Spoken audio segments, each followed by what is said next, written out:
સાવરકુંડલા તાલુકાના વીજપડી ગામે આમ આદમી પાર્ટીના રાષ્ટ્રીય સંયોજક અને દિલ્હીના મુખ્યમંત્રી શ્રી અરવિંદ કેજરીવાલને આજરોજ સુપ્રીમ કોર્ટ દ્વારા જામીન પર મુક્ત કરવામાં આવતા વીજપડી આમ આદમી પાર્ટીના કાર્યકરો અને આગેવાનો દ્વારા વીજપડી ગામમાં આમ આદમી પાર્ટીના કાર્યકરોનો વિજય ઉત્સવ ફટાકડા ફોડી ખુશી વ્યક્ત કરવામાં આવી હતી।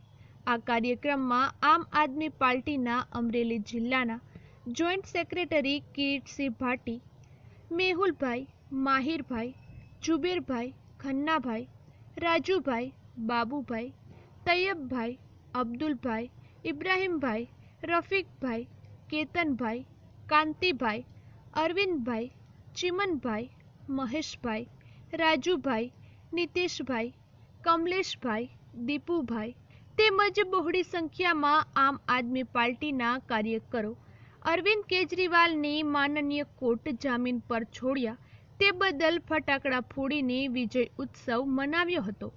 રિપોર્ટર સમીર ખોખર, વીજપડી। હું અમરેલી જિલ્લાના જોઈન્ટ સેક્રેટરી કિરીટસિંહ ભાટી, આમ આદમી પાર્ટી સાવરકુંડલા। આજે સત્યની જીત છે, અસત્યનો પરાજિત થયો છે। અમારા અમરેલી જિલ્લામાં આજે ઉત્સાહ છે। અમારા આમ આદમી પાર્ટીના સંયોજક અરવિંદ કેજરીવાલની માનનીય કોર્ટે જે જજમેન્ટ આપ્યું છે તે બદલ એનો અમે આમ આદમી પાર્ટી અમરેલી જિલ્લા વતી ખૂબ ખૂબ આભાર માનીએ છીએ। સત્ય પરેશાન છે પણ પરાજિત નથી, હંમેશા સત્યનો વિજય છે। આજે તાનાશાહી ભાંગીને ભૂકો થઈ છે અને સત્યનો વિજય થયો છે। જય હિન્દ, જય ભારત, ભારત માતા કી જય।